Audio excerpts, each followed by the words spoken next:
കലയോരമാശ്രയ സംഗീതം എന്ന് പറയുമ്പോൾ ഒരാളിൽ നിന്ന് ഏറ്റെടുത്തുകൊണ്ട് ഒരാളിൽ നിന്ന് തുടങ്ങിയ ഈ അഭയകേന്ദ്രം കൊട്ടാരക്കരയിൽ മാത്രം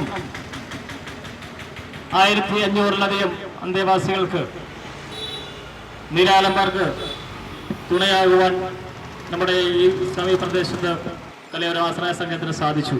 വാളകത്തൊരു ലഹരി വിമോചന കേന്ദ്രമുണ്ട്. അത് ആദ്യം ആരംഭിച്ചത് അന്താരാഷ്ട്ര പഠന കേന്ദ്രത്തിൻ്റെ ഡയറക്ടറായ KC മാത്യു സാറ് ICSD പ്രസ്ഥാനത്തിൻ്റെ നേതൃത്വത്തിൽ വാളകത്ത് മർത്തോമ ആശുപത്രി ഏറ്റെടുത്ത് 1990 മുതൽ അവിടെ തുടങ്ങിയതാണ് ഡി അഡിക്ഷൻ ചികിത്സാ പ്രവർത്തനങ്ങൾ. എന്നാൽ ഇടക്കാലത്ത് പ്രിയ മാത്യു സാറിൻ്റെ വേർപാടിന് ശേഷം ആ പ്രസ്ഥാനം താൽക്കാലികമായി നിലച്ചുപോയെങ്കിലും മർത്തോമ സഭ അത് ഏറ്റെടുത്ത് വളരെ ഭംഗിയായി അത് നടത്തി മുന്നോട്ട് കൊണ്ടുപോകുന്നു എന്നുള്ളത് അങ്ങേറ്റ സന്തോഷകരമാണ്.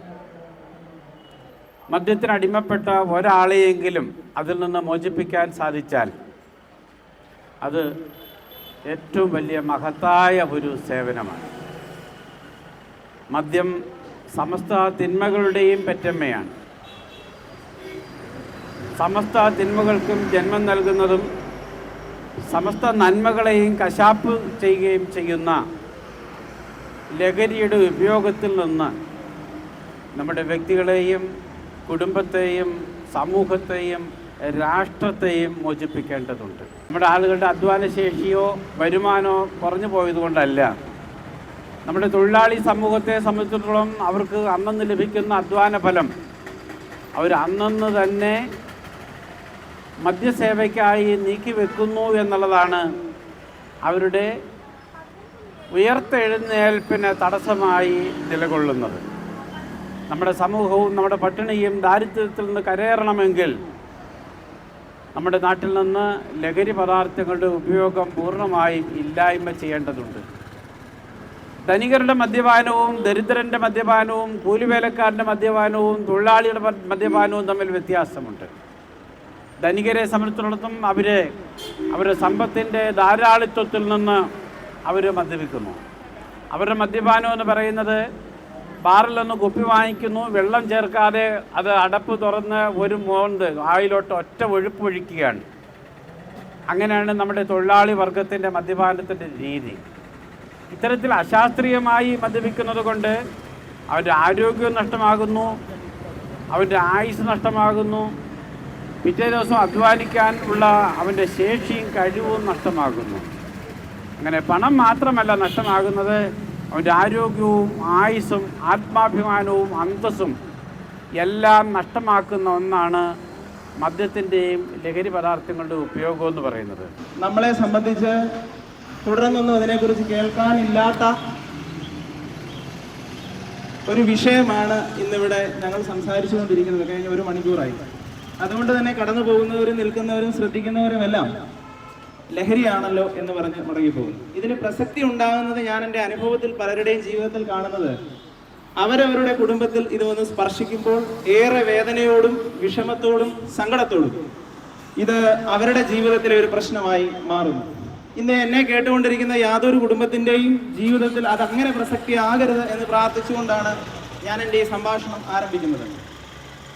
ഇത്രയും നേരം ജോസ് സാറ് വളരെ ഭംഗിയായി ഇതിൻ്റെ പ്രശ്നത്തെക്കുറിച്ചും ഇതിൻ്റെ സാധ്യതകളെക്കുറിച്ചും എങ്ങനെയാണ് ഇതിൽ നിന്ന് രക്ഷിക്കൊണ്ട് വരാനുള്ള ഒരാളെ കൈപിടിച്ച് ഉയർത്തുവാൻ പറ്റുന്നതിൻ്റെ റിസ്കുകൾ സാറ് സംസാരിക്കുകയുണ്ടായി.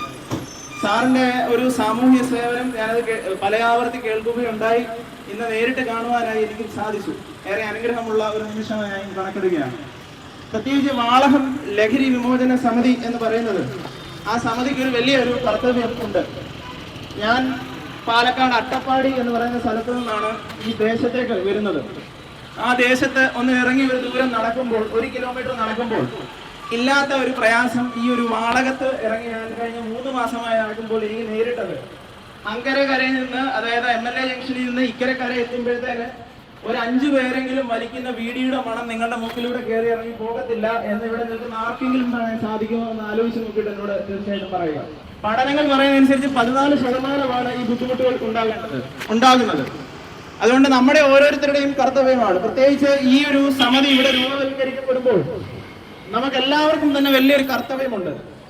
അങ്ങനെയുള്ളവരെ മാറ്റി നിർത്തുവാൻ വേണ്ടിയല്ല, മറിച്ച് നമ്മുടെ സമൂഹത്തിൽ അതിൻ്റെ ഒരു ഉപയോഗം കുറയ്ക്കുവാനുള്ള ഒരു ചെറിയ ശ്രമം, ഒരു പുഞ്ചിരിയോടെ അവരോട് ഇത് സമൂഹത്തിൽ ഉപയോഗിക്കരുതെന്ന് പറയുവാൻ, സുഹൃത്തെ ഇത് നമുക്ക് വേണ്ട എന്ന് പറയുവാൻ നമുക്കൊരു കർത്തവ്യം ഉണ്ട്. അതുകൊണ്ട് തന്നെ ഈ തുടക്കം എന്ന് പറയുന്നത് ഏറെ അഭിനന്ദനാർഹമായ ഒരു സംഗതിയാണ്. ഒരു നാളിൽ നമ്മളുടെ അനന്തര തലമുറ ഇതോർത്ത് സന്തോഷിക്കുവാനായിട്ട് സാധിക്കണം.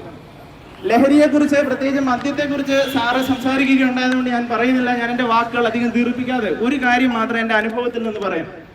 26 ദിവസം ഉറക്കമില്ലാതെ വസിക്കുന്ന മനുഷ്യർ, അവരെ നേരിട്ട് കാണുവാൻ എനിക്ക് ഈ സ്ഥാപനത്തിന്റെ ചുമതലയിലെത്തിയപ്പോൾ ഇടയായി. 26 ദിവസം, ഒരു ദിവസം ഉറങ്ങിയില്ലെങ്കിൽ നമുക്കറിയാം ബുദ്ധിമുട്ട്. ഇപ്പോഴത്തെ നൂതന സിന്തറ്റിക് ഡ്രഗ്സ്, ന്യൂ സിന്തറ്റിക് ഡ്രഗ്സിന്റെ ഒരു സൈഡ് എഫക്ട്സ് ആണത്. 26 ദിവസത്തിന് ശേഷമാണ് അദ്ദേഹം ഉറങ്ങുന്നത്. ഉറങ്ങിക്കഴിഞ്ഞപ്പോൾ ഇറങ്ങി വരുന്ന ആ മനുഷ്യനെ കണ്ടപ്പോൾ എനിക്കേറെ സന്തോഷമുണ്ടായി. അതിലുപരി ആ ആളുടെ മനസ്സിന്റെ ഒരു സന്തോഷം, അതാണ് ഈ ഒരു സേവനത്തിന്റെ ഏറ്റവും മഹത്തമായ ശുശ്രൂഷ അല്ലെങ്കിൽ മഹത്തമായ കാര്യം എന്ന് ഞാൻ വിശ്വസിക്കുന്നു. അതുകൊണ്ട് നമ്മളുടെ കുഞ്ഞുങ്ങളെ ഇതിൽ നിന്ന് രക്ഷിച്ചെടുക്കുവാൻ, പ്രത്യേകിച്ച് നമ്മുടെ കുടുംബത്തിലുള്ളവർക്ക് ഇതൊരു ബുദ്ധിമുട്ടായി വരരുത് എന്ന് മുന്നിൽ കണ്ടുകൊണ്ട് ഞങ്ങളെ കേൾക്കുന്ന, പ്രത്യേകിച്ച് ഈ ഒരു സമിതിയുടെ പ്രവർത്തനത്തിൽ കൈത്താങ്ങാകുവാൻ ഇവിടെ കേൾക്കുന്ന ഓരോ വ്യക്തിക്കും ഉത്തരവാദിത്വം ഉണ്ടെന്ന് ഞാൻ വിശ്വസിക്കുന്നു. മദ്യം കഴിക്കുന്നത് തെറ്റാണെന്ന് മദ്യം കഴിക്കുന്ന ഏതൊരാൾക്കും അറിവുള്ള ഒരു സംഗതിയാണ്. അത് മറച്ചു വെച്ചുകൊണ്ടാണ് പലരും മദ്യം ഉപയോഗിക്കാനായിട്ട് ശ്രമിക്കുന്നത്. മദ്യം വിഷമാണെന്ന് പറയുമ്പോൾ ചിലരൊക്കെ പറയും മദ്യം വിഷമമാണ്. അത് ഇത് രണ്ടും ശരിയാണ്. മദ്യം വിഷമവുമാണ്, മദ്യം വിഷവുമാണ്. ഇത് മനുഷ്യ ശരീരത്തിൽ കിടന്നാൽ ഈ ആൾക്കഹോൾ വളരെയധികം ഒന്നും ശരീരത്തിന് ആവശ്യമില്ലാത്ത ഒന്നാണ്. ആൽക്കഹോൾ മനുഷ്യ ശരീരത്തിന് ആവശ്യമുണ്ടെങ്കിൽ പോലും അത് നാം കഴിക്കുന്ന ഏതൊരു ആഹാരത്തിലൂടെയും ആൽക്കഹോൾ ശരീരത്തിന് ആവശ്യമായ ആൽക്കഹോൾ ഈ മനുഷ്യ ശരീരത്തിൽ കഴിക്കുന്ന ആഹാരത്തിലൂടെ പ്രവേശിക്കുന്നതാണ്.